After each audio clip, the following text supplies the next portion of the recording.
Hey, what's up everybody? It's Jonathan and Austin. What's up? And we're back with Shay here at Frontier Memorial. And we're doing another segment in our title series, Everything Title. And if you watch our title commitment video, you hear that Shay dropped owner's title policy and lender's title policy. And you might be wondering whether you're a borrower or just an agent or anyone that's interested in the home buying processes. What are these two different policies and why is one for the owner, why one's for the lender? I know Austin and I get this question All often. the time. Well, y'all know us. If we get asked a question, we're going to shoot a video about it. So here we are. Shay, take us away. Owner's title policy. Let's start with that. Okay. What is an owner's title policy? So the owner's title policy is the policy that's going to protect the buyer in a purchase transaction. So when you are buying a property and you're negotiating your contract, that's something that's negotiated on there. And you want the title policy because you want to make sure that the house that you're buying, the property that you're buying, is free and clear of any liens. You want to make sure that the person selling it to you has the exclusive right to sell it to you, that there's not someone else entitled that's going to come back down the road and say, hey, this is my great grandmother's house, I inherited it, and you're not the rightful owner. So those are the things that are going to be protected on your owner's title policy, and it is specific to protect the buyer in the transaction. It is negotiated on your contract, but typically in Texas, the seller is going to pay that for you. That's because the seller is ensuring clear title to you as the buyer. Yeah, so essentially you're making sure that the house you're about to buy is actually going to become your house Yes. at the end of the transaction. Yeah, Yes. no one else is going to claim ownership. Yeah, Or it's a nothing. long lost cousin, coming in from Right. great grandma. Right, so we issue a title policy and insurance policy on the property after closing. So title insurance is a little different from like homeowner's insurance. Homeowner's insurance is going to protect you from the day of closing for 1 year, that's the policy term. But a title insurance policy is going to protect you from the day of closing and prior. So it kind of goes backwards in time, so we're insuring the history of the property. Gotcha. That's awesome. Yeah. And so what happens if long lost distant cousin comes and says, like, let's say someone buys the house that doesn't show up on the title search and everything, long lost cousin comes and says, you couldn't do that, you couldn't sell that house, I still have an ownership in that house. What happens? So if that happens, and hopefully it doesn't happen, if we're all doing what we need to do, that should not happen. But if it does happen, you call your title company and you say, hey, I don't know what to do here. This person just knocked on my door. They're telling me they have a claim to my property. Can you help me out? And then we will do our due diligence. We will start a title policy claim for you, and we will help you figure out what needs to be done to rectify the situation. Okay. And then, let's tease that out. So then what happens, beyond that? I've never run into this situation, but I'm always curious. How does the insurance, then pay that person off if they have a legit claim to the title? Right. And then if they don't have a legit claim, how do you back them off? Policy How do you... covers the. They're going to do whatever needs to be done to rectify the situation. So if that person truly does have a claim to your property, they're going to give them probably a monetary amount. Okay, this is what your interest was worth in the property at the time that you had that interest.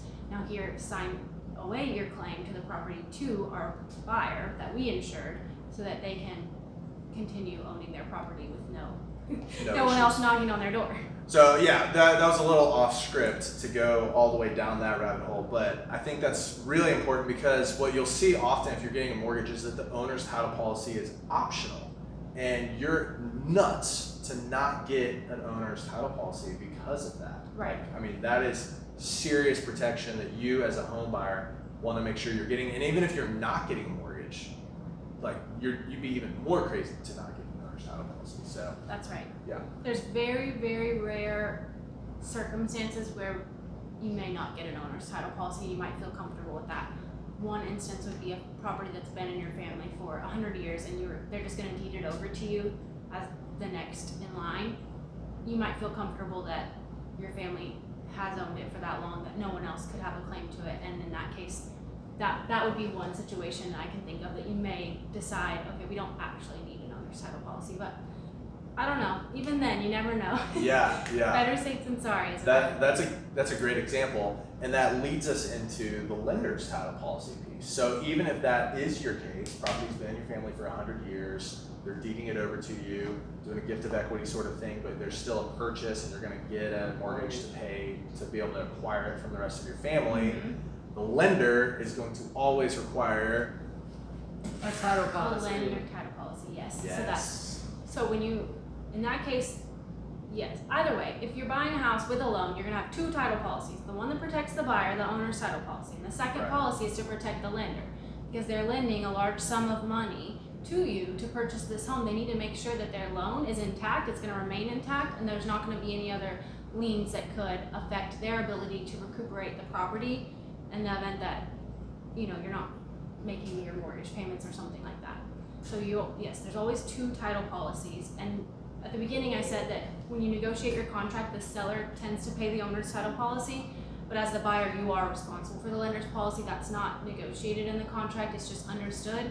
You're buying the property, you need a mortgage, your mortgage company needs you to have a title policy. Yeah, it's not the seller's problem if you need a mortgage to purchase the house. Right. Yeah, and some clients might say, well, if the lender's title policy, why else do we need owners? And it's like, well, you might pay off your mortgage, you know, and that's just insuring the lender, right? Not the owner. Correct, yeah. Another common question that we're running into right now, because everyone's refinancing with these great rates we have, when you refinance, you have to get a new lender title policy. So we get that question a lot. Why am I having to get another title policy? I already have a title policy. You, as the buyer, have a title policy, correct, from when you bought it. Your current lender has a title policy from when you first purchased the home. But if you're going to get a new loan, even if it's with the same lender, they need a new title policy on the new loan. So you would have to get a new policy. We've got to make sure that nothing has changed since the last one. Even if we did it just 6 months ago, Right. we don't know what's happened necessarily in your life or in the existence of the property in the last 6 months. We've got to make sure whenever a new transaction happens, the title is still clean. That's right. Boom. So there's OTP and LTP. I have one more question. So the relationship, you teed this up in our last video about title commitments. So connect the dots for me with OTP and LTP again. How did those correlate with the title commitment itself? So both are going to be noted on the commitment. If you watched the last video, I briefly mentioned that the commitment is our commitment to insure, because the policies aren't actually issued until after you close. The commitment's going to be issued within 5 to 10 days of you going under contract to purchase the property. So it's going to list the borrower as the proposed insured on the owner's title policy. It's going to list the lender as the proposed insured on the lender's title policy, and the insurance amounts for the basis is going to be the sales price and the loan amount. So all that will be found on Schedule A with the actual facts of the transaction. And then the requirements for clear to close tend to be both the lender and the owner want the same clear title before we can close. So the title commitment is kind of like our loan estimate, and then the actual insurance is kind of like the loan. That's the thing that happens once the transaction is consummated. Yes. I love it. Super helpful. Awesome. Thanks, Shay. Thanks, guys. Woo! Good job. All right, y'all. If you have any questions about title, Shay is the bomb, and she can answer them. Otherwise, you know how to reach us for your mortgage questions. We'll see you around next time. Thank you. Peace.